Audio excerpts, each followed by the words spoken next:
Lucky Land Casino, asking people, what's the weirdest place you've gotten lucky? Lucky? In line at the deli, I guess? Aha, in my dentist's office.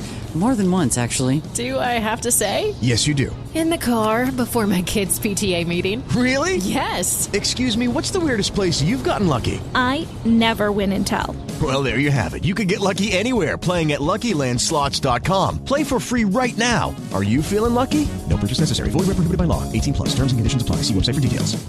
Hello and welcome. It is Eric Erickson here. Greetings across America to all of you. Glad you're with me. You can follow along on social media at EW Erickson, Twitter, Facebook, Instagram, YouTube, you name it. The phone number, 877-973-7425. If you'd like to be on the program, I would like to thank all of the people in Gainesville, Georgia, for the wonderful welcome at Long Street Cafe this morning. I was on Fox and Friends with Brian Kilmeade at about 6:40 this morning. Y'all, I'm if I sound a little off my game today, I had some friends coming over last night. Fox and Friends asked, could you come up and be on with Kilmeade? He's going to be in Gainesville at Long Street Cafe broadcasting live. We'd like to talk to you about the Georgia races. I was like, sure, but these friends of mine have been wanting to come over for about a month. So I wasn't going to cancel on them. So they left around 9:30 last night. I got on the road by 10.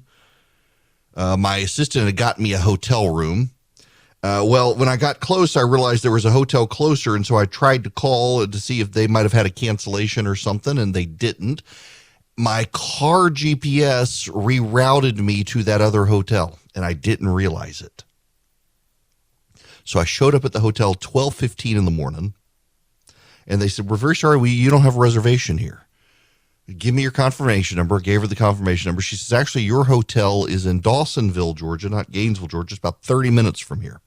So I got there about 12:45 this morning, was in bed right after 1, was up at 5, was on set at 6:15, was in my car by 7 o'clock. Actually, my buddy Morgan House came by in Gainesville to say hi to me before I got in my car. I hadn't actually seen him in person, and we wanted to say hi, so he came over. So I stood in the parking lot and visited with Morgan for a little bit. And then it was such a quick visit. Like, I've got a great friend of mine in Gainesville, Martha Zoller. She's a radio show host, and I didn't even tell her I was going to be there. And she texted me. She's like, why didn't you tell me you're going to be here? It's like, because I got to be in my car by 7 a.m. to get home. And I got home, and I had a meeting, and thankfully I was able to rearrange some stuff so I could go back to sleep for an hour because I was exhausted. But there were so many people taking selfies and stuff with me that kill me. It says, Erickson, they're here for me, not you. It was fine. We had a good laugh. It was a good time. I want to talk about that, though. Y'all don't care about the introductory parameters here, I realize, but I actually want to talk about this. And you should know Herschel Walker was on Fox this morning. Kilmeade and I talked a lot about that race. For those of you in the metro Atlanta area, if you know where Tommy's Barbershop is in Buckhead on West Paces Ferry, Herschel Walker's going to be there at 6 o'clock tonight if you want to see him. So let me set the stage for you here. Yesterday, Stacey Abrams pulled a Hillary Clinton. If you remember, back in 2016, Hillary Clinton tweeted out a happy birthday to the future president. It was a picture of her as a child. It was very creepy third-person vibe. Clearly, it was a staffer, but using Hillary Clinton's campaign. Stacey Abrams did the same thing yesterday. Essentially, happy birthday to the future governor of Georgia with a cute little picture of her as a kid. And it's the same vibe. It's going to get the same result. There's new polling out from the Atlanta Journal-Constitution in Georgia. Y'all, Herschel Walker can win this race and probably will. And I want to spend this hour doing raw politics with you as opposed to the specific news of the day. I think it's really important we do a reset. And I want to start where I am in Georgia because all eyes are on Georgia, so much so that even Fox and Friends came down to cover the politics of the state.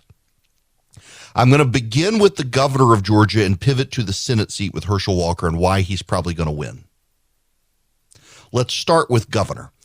As I said on Fox and Friends this morning, Brian Kemp has raised more than 85% of his money from in the state of Georgia. Every dollar is tied to a voter in Georgia. Stacey Abrams has only raised 14% of her money from the state of Georgia. D.C., New York, and California, really California and New York combined, she's raised more money there than she has in Georgia. Now, the Democrats will say, wait, though. She's raised so much more money than Brian Kemp. That's why Georgia looks less, except there's a problem. Stacey Abrams has fewer donors in Georgia than Brian Kemp. A donor, by another name, is voter. And Brian Kemp has more than Stacey Abrams does in Georgia. She's gotten far less donors in Georgia. Her donor base is smaller. She gets a lot of national money, not as much in Georgia. Now, typically, the rule is the person with the most money can win. The problem here is that she has virtually 100% name ID, as does Brian Kemp. And Brian Kemp's favorable rating has gone up with every constituency group in the state. Stacey Abrams' unfavorability has gone up with every constituency group in the state. That's a key difference there, too. Additionally, Stacey Abrams is too far left. Now, Brian Kemp, 2 weeks ago on this program, leaked it to this program before it went anywhere else nationwide. I got to see their internal polling. And on the internal polling, Brian Kemp is winning 25% of black men under 35, 60% of Hispanic voters, over 50% of Asian American voters, doing even better the older you get in the Asian American community. Those three groups are very notable because the black, Hispanic, and Asian American communities are the three groups that were most disproportionately impacted when Stacey Abrams called for Major League Baseball to boycott Georgia with the All-Star game. That area of Cobb County, Georgia, for those of you not in Georgia, the northwest corner of Atlanta on 285, the big loop around Atlanta, that's Cobb County, and there sits at the intersection of I-75 and I-285, the teepee. The teepee is the Braves Stadium. And connected to the teepee is an area of land called the Battery around the teepee. The Battery has a bunch of hotels, restaurants, and small businesses. And then from the teepee cascading out past the Battery, there are other shops and businesses and hotels. They are disproportionately owned by non-white business owners. They are run by non-white employees. They were cost $10 million.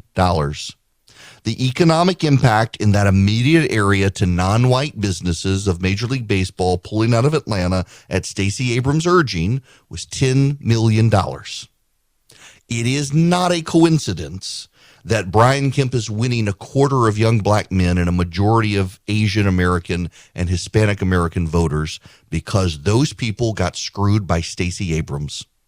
And not only did Stacey Abrams know the damage she caused, it is notable that USA Today, the newspaper in which she published her op-ed demanding a boycott, allowed Stacey Abrams to go in and retroactively add language saying she was not calling for a boycott after she very clearly said that Major League Baseball needed to take a stand on this issue. That is a damning indictment on USA Today and its biases that it allowed Stacey Abrams to go in and edit her op-ed after the fact. And now all the fact checkers are like, Stacey Abrams never called for a boycott. Look at the op-ed. Actually, in the original version, she did. And even USA Today had to subsequently acknowledge that, yes, Virginia, they did allow her to change her op-ed. Stacey Abrams screwed herself in this race, frankly. She shot herself in the foot with young black men who were out of work. She shot herself in the foot with Hispanic and Asian Americans who lost tens of millions of dollars in business. She did this to herself. She is not the great candidate that all the Democrats claim she was. Brian Kemp, in his internal polling, was leading her by 5 points. Brian Kemp has never leaked his internal polling. You need to know that. So when he leaked them, clearly he was going for a story. Clearly he was putting himself in the best possible light. What's notable is that in Brian Kemp's polling, he's doing very, very well, and he's beating her by 5 points. And actually, what's even more notable is that the public polling for Brian Kemp has been even better than his own. In most of the public polling, he's winning by 7 or 8 points. Now, this morning, The Atlanta Journal-Constitution released a big poll on the politics in Georgia, and it shares Brian Kemp's assessment that he's winning by 5 points. There are a couple of notable things that you need to know about this nationwide so that you understand how the national media is covering Georgia. What the national media does not know or care to know is that in Georgia during the summer and fall, there is a polling bias in favor of the Democrats. If you go back all the way to 2002, when Sonny Perdue was running against George Barnes, Roy Barnes, Roy Barnes, the incumbent governor. All of the polling had Roy Barnes winning, and Sonny Perdue actually won. Fast forward to 2006, Sonny Perdue is running against Mark Taylor, the incumbent lieutenant governor, who's a Democrat. The polling has them neck and neck through the summer and fall. Perdue wins again. Fast forward to 2010. David Perdue Nathan Deal is this time running, and he is neck and neck or behind the Democrat. Fast forward to 2014, the incumbent Nathan Deal is running against Jason Carter. David Perdue is running in an open seat for the United States Senate against Michelle Nunn, the daughter of the famous U.S. Senator Sam Nunn. And through the summer and fall, Michelle Nunn and Jason Carter are tied or leading the Republicans. The Republicans both win. Fast forward to 2018. During the summer and fall, Stacey Abrams was tied or ahead of Brian Kemp in almost every poll. A couple of Republican-leaning polls had Kemp ahead. Most public polling had Kemp behind, and he won. Now, everyone says, oh, well, Abrams came close. She did not come close. What Abrams came close to was losing in a runoff. She did not come close to winning the Georgia governor's race. She came close to losing in a runoff. She didn't make the runoff. Brian Kemp got above 50%. This time is the first time, and this, for historic perspective, you need to understand this. For historic perspective, this is the first time a Republican statewide candidate for governor in every poll is ahead of his Democratic opponent. Typically, the Republicans run about 3 points behind until October, and then they win. So it's notable that Herschel Walker in the AJC poll is 3 points behind Raphael Warnock. That means Herschel Walker's probably going to win because he's at the historic levels for the GOP.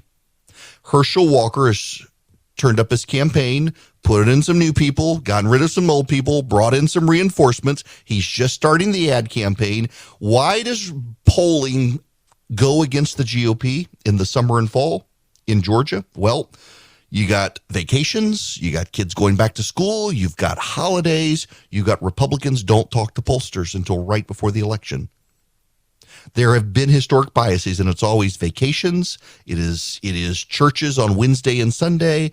It is kids going back to school. It is holidays. It is Republicans don't answer the phone as much. They're not as inclined to talk to pollsters. If Herschel Walker is within 5 points, he's probably going to win, and he's within 3 points. He's probably going to win. In 1980 in Georgia, Jimmy Carter had been Georgia's beloved governor. They loved him. Helped sweep him into office in 1976 against Gerald Ford. In 1980, he's on the ballot, and the economy is terrible. And Georgia voters send Mac Mattingly to the United States Senate. No one had ever heard of Mattingly. Mattingly wasn't ahead in a single poll. Mattingly was what was known as an accidental senator. Georgia threw out Herman Talmadge, the famous Democrat, and replaced him with the accidental Republican senator who was 6 years later thrown out of office.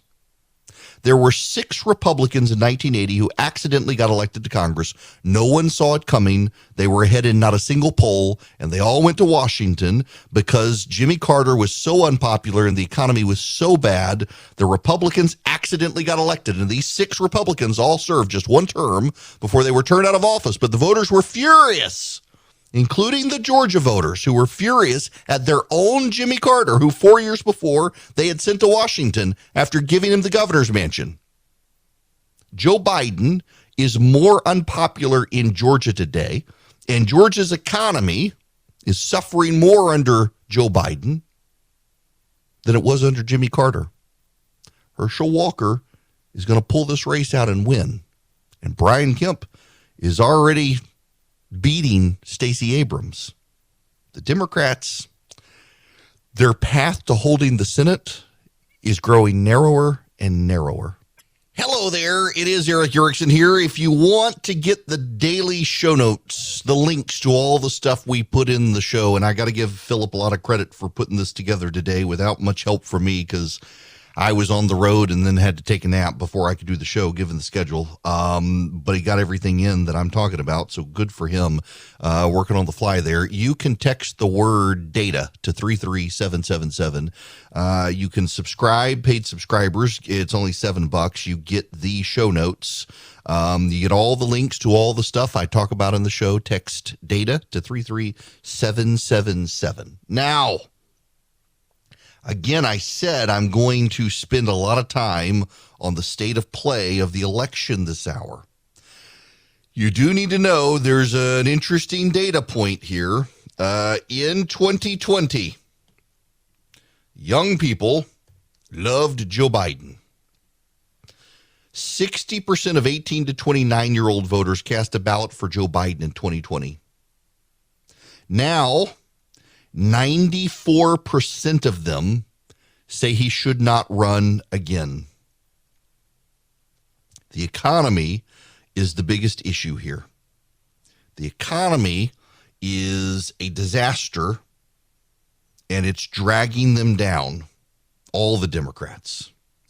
Joe Biden's disapproval among young voters is at 53%, with 94% of them saying he doesn't need to run again, or 96% now in some polling saying he doesn't need to run again. Young voters are disillusioned by the economy, and one of the reasons is because employers, in an age when states force them to pay $15 an hour for a worker, given the choice between a young person with no experience and a retiree with a lot of experience, they're going with the retirees. Young people have advocated for $15 an hour minimum wages around the country. A lot of Democratic administrations and states have complied, and the young people in so doing have priced themselves out of the market. The reason was because the minimum wage used to be a starting salary to give kids experience in high school and college. Thanks to Barack Obama and then to Joe Biden, the minimum wage is now a starting salary for a lot of people. Again, overwhelmingly, something like 95 to 99% of people who made minimum wage were people who were young high school students or in college. They wanted some work experience. You paid them a little bit of money. You gave them experience, and then they moved on. When you're paying $15 an hour, the companies that are hiring the minimum wage workers, they're going to hire the people with experience at $15 an hour. So they've shut the young people out of jobs. Now the economy is in the tank, and Joe Biden is getting the blame. These young people had a pretty good time of it under Donald Trump. You know, young voters have shifted definitely to the left over time, and I have a sneaking suspicion the economic turmoil of this time is going to shift them back to the right. You get a Republican in the White House in 2024 with a Republican Congress, and they fix the economy. They're going to get credit from the young people, and they become Republicans. The Republicans have an opportunity in 2 years, if they can get the economy back on its feet, to take credit for it with young people and shape a whole new generation and move them to the right. And frankly, a lot of these young people are getting enough of the wokes. They're tired of it. They're exhausted by the nonsense of the wokes, a very small percentage of people, and they're moving to the right. Culturally, some of them still cling to things like abortion rights, and even that, you're starting to see noticeable shifts to more regulation in the polling, and a lot of it is a backlash against the Democrats. Hello there, welcome. It is Eric Erickson. Phone lines are open, 877-973-7425. I want to actually do a walkthrough of the state of play for the Senate. Haven't done this in a while. Under the Constitution, a third of the Senate is elected every 2 years. They are divided into classes. So 1 year it is 33, another year it's 33, another year it's 34. And this year, there are a number of races where the GOP does not have strong recruits, even though they should. It's a year the GOP should be able to solidly take back the Senate. They are going to take back the House of Representatives more likely than not. Now, I say more likely than not, the wild card scenario towards the end, but the GOP is going to take back the House. They only need like 5-7 seats. Redistricting alone gives them the House of Representatives, and the Democrats know it. The Senate's a dicier proposition because of some of their nomination issues. In Georgia, Herschel Walker is the nominee. As I have said, Herschel Walker can and probably will win. He's not the strongest candidate. He has some issues, but he's working to overcome those. I think his staff, they produced a problem by pulling the Joe Biden strategy of keeping Herschel Walker in the basement during the primary. They know that now. They're getting him out, spending time with, like Brian Kilmeade, spent a lot of time with him, did an interview with him this morning up in Gainesville. He's going to be, Herschel Walker is at Tommy's Barbershop in Atlanta today, a institution in Atlanta to meet voters. They're getting him out. They're getting him to be seen. He'll actually be on with me in a couple of weeks after avoiding me during the primary. Walker is probably going to win. If Walker wins and the GOP holds everything else, the GOP takes the Senate. There are problems, though. The Republicans have 2 seats, Wisconsin and Pennsylvania, that they have to hold. Wisconsin is Ron Johnson's seat. He's the incumbent. He's not a great candidate, but he's probably going to win. He's got enough money. The Democrats seem to be fighting over should they nominate a leftist or a far leftist to be the nominee in Wisconsin, and that's going to help Ron Johnson, so he can probably hold that seat. In Pennsylvania, Dr. Oz, Mehmet Oz, is the Republican candidate. They had a better candidate there, but Donald Trump threw his weight in behind Mehmet Oz, and, well, Oz isn't a fantastic candidate. He's not really from Pennsylvania, hadn't spent a lot of time there, but he may be able to pull it off. I'm actually more worried about Mehmet Oz in Pennsylvania than I am Herschel Walker in Georgia. But that's offset with Nevada. The National Press Corps is convinced, for reasons I can't quite understand, that Adam Laxalt is not a good candidate in Nevada. Adam Laxalt is the best candidate running for the Senate this year of the GOP recruits. Adam Laxalt is the best. He was the attorney general in the state of Nevada. He has a family legacy. The Laxalt family is very famous. Adam Laxalt has an intriguing story in that his mother got pregnant by one of his grandfather's friends in the Senate. Laxalt was frankly a love child. I think Pete Domenici, the Democrat from Arizona, had a relationship with his mom while her father was in the U.S. Senate, Paul Laxalt.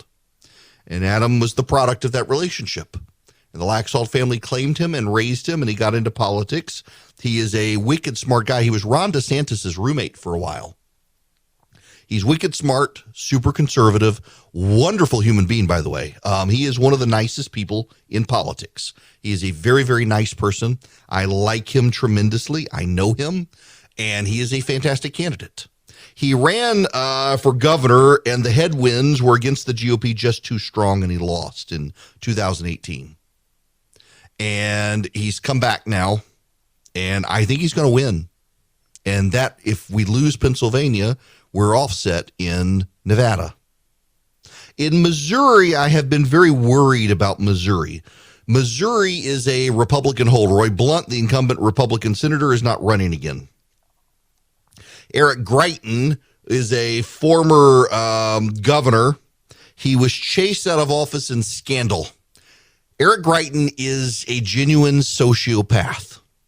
He tied a woman up in his basement and sexually assaulted her. It's not in dispute.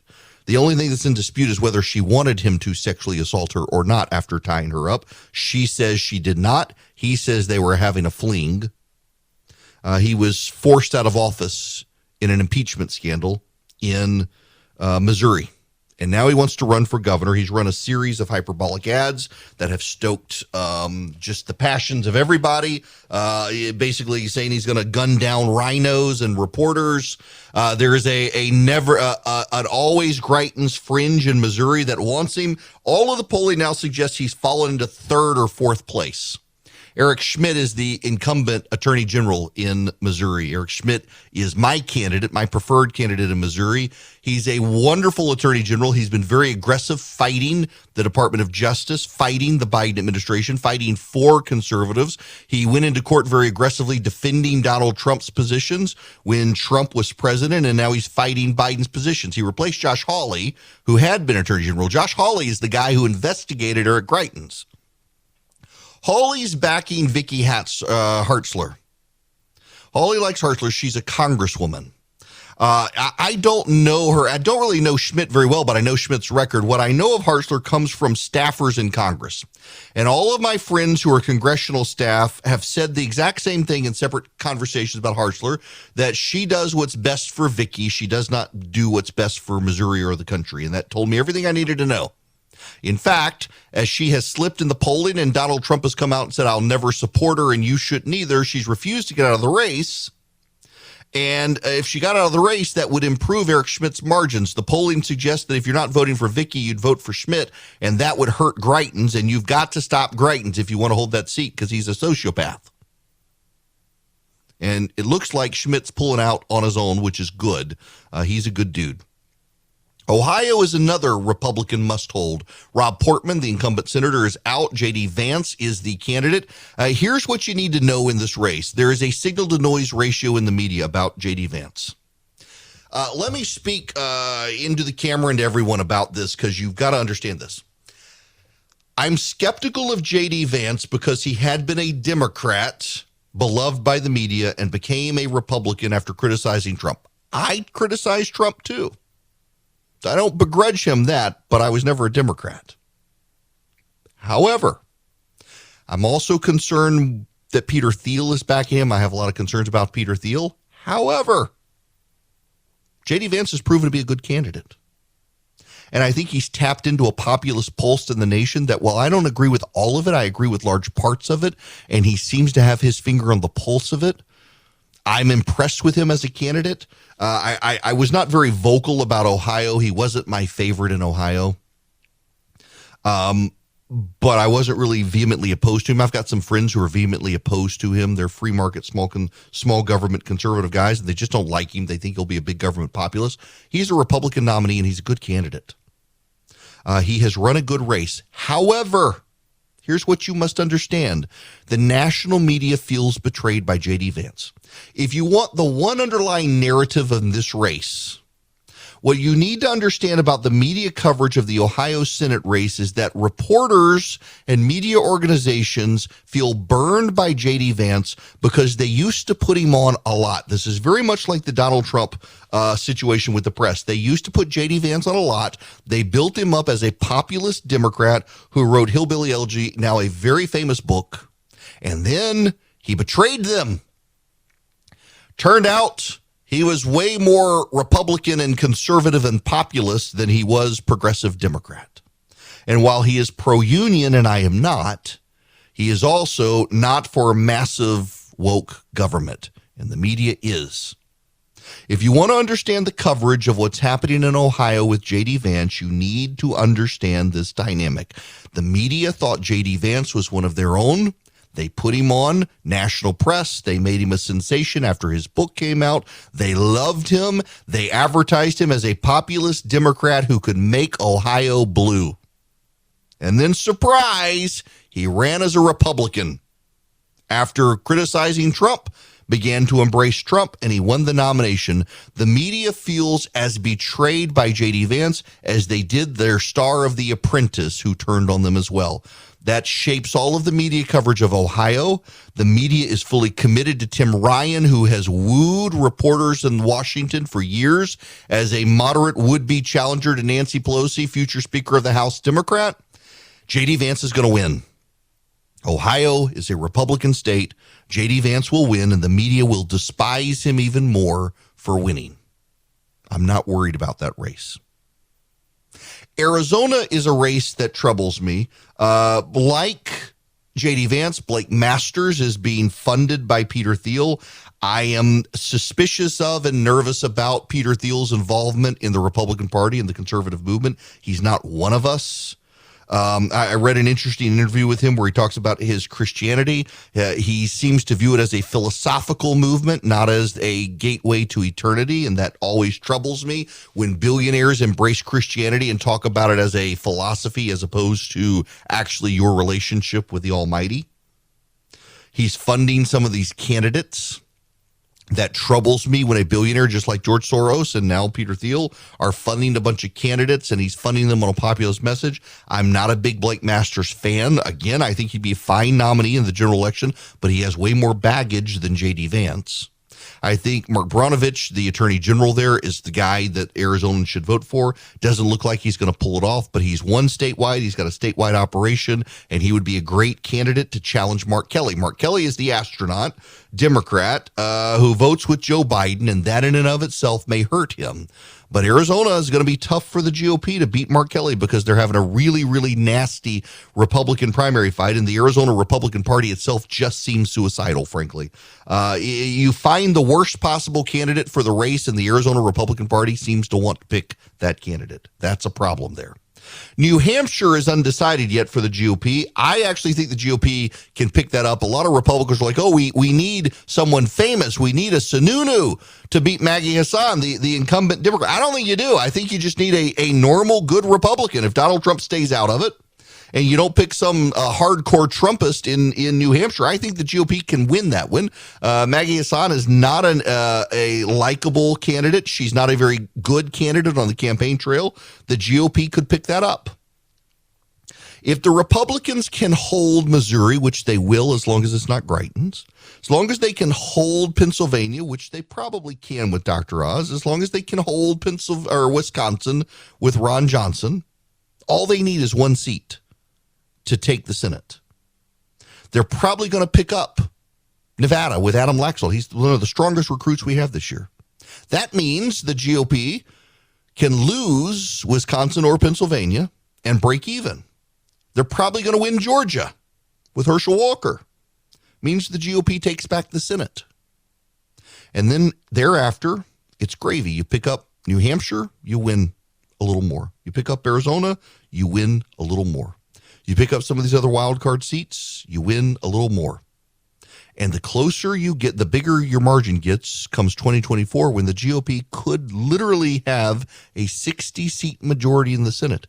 The Democrats had such a good run of it 4 years ago in 2018. Those races come up in 2024. And so you'll have a lot of Democrats in a lot of seats that are predominantly Republican, with Joe Biden or Kamala Harris as the Democratic standard bearer coming out of or still in a recession, which means the GOP could do really, really well in 2024, particularly if it runs the tables this time.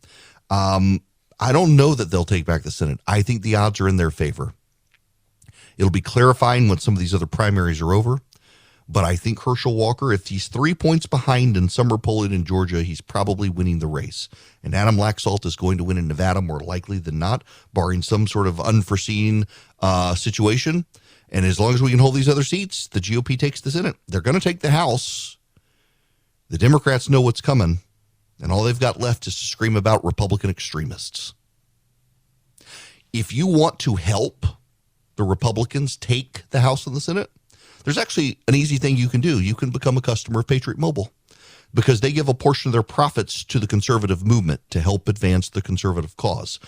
They can do it the way they're set up. They're established. Democrats have been doing this for a number of years with a left-wing cell phone company. They use the same cell towers that everybody else uses. They use the monopolistic provider cell towers. Congress allows them, and you get to do business with a Christian conservative company and not with those other guys.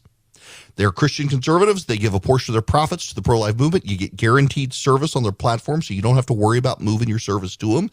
They can take your existing phone number or give you a new one. What you do is go to patriotmobile.com/Eric, patriotmobile.com/ERICK, or Call them 972-PATRIOT and tell them I sent you. You get free activation. They have 100% U.S.-based customer service. It's 972-PATRIOT or patriotmobile.com/Eric. Hello there. It is Eric Erickson here. The phone number 877-973-7425. If you want a real sense of the dynamic, for those of you in Georgia, you want a real sense of the dynamic down the ballot in Georgia with this Atlanta Journal-Constitution polling, all of the Democrats get crushed. All of the Democrats get crushed. The Republicans are winning every race in the poll except the Senate race, and there it's only a 3-point margin. The reason I still think Walker wins, another reason, is the generic ballot has a R+5 bias. The Republicans are preferred by 5% more on the ballot. Joe Biden has an unpopularity rating of he's 36% approve of him in Georgia. That's terrible for him. Brad Raffensperger is crushing his Democratic opponent by 14 points.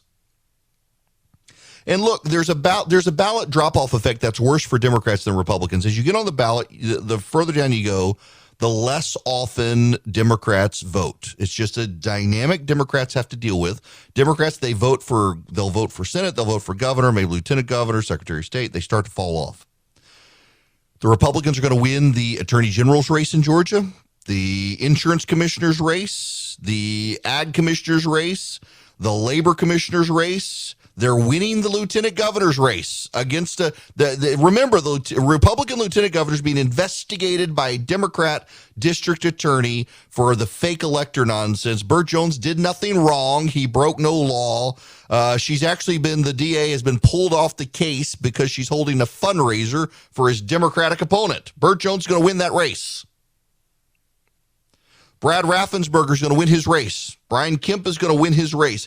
And when the Republicans are winning all of these races, I think Herschel Walker wins. When they win I can't see the Republicans winning all of these races. I mean, you have on the ballot in Georgia, for those of you outside the state, you've got governor, lieutenant governor, every statewide office, governor, lieutenant governor, secretary of state, attorney general, insurance commissioner, labor commissioner, ag commissioner, you got Public Service Commission, and you've got the U.S. Senate. There will be some people who will vote Warnock and then go Republican because they don't like Walker. But I don't think it's I don't think it's a massive thing. I think you're going to have most people go in, they just vote Republican all the way down. This is a backlash against Joe Biden and the Democrats. The fact that neither Stacey Abrams nor Raphael Warnock will mention or praise Joe Biden tells you everything you need to know. 60% of voters in Georgia disapprove of Joe Biden and his performance. And that's a terrible number for the Democrats. Even if you give them 10 points, they're still under 50% in Georgia. With Lucky Land Slots, you can get lucky just about anywhere. Dearly beloved, we are gathered here today to... Has anyone seen the bride and groom? Sorry, we're here. We were getting lucky in the limo and we lost track of time. No, Lucky Land Casino, with cash prizes that add up quicker than a guest registry. In that case, I pronounce you lucky. Play for free at LuckyLandSlots.com. Daily bonuses are waiting. No purchase necessary. Void where prohibited by law. 18+. Terms and conditions apply. See website for details.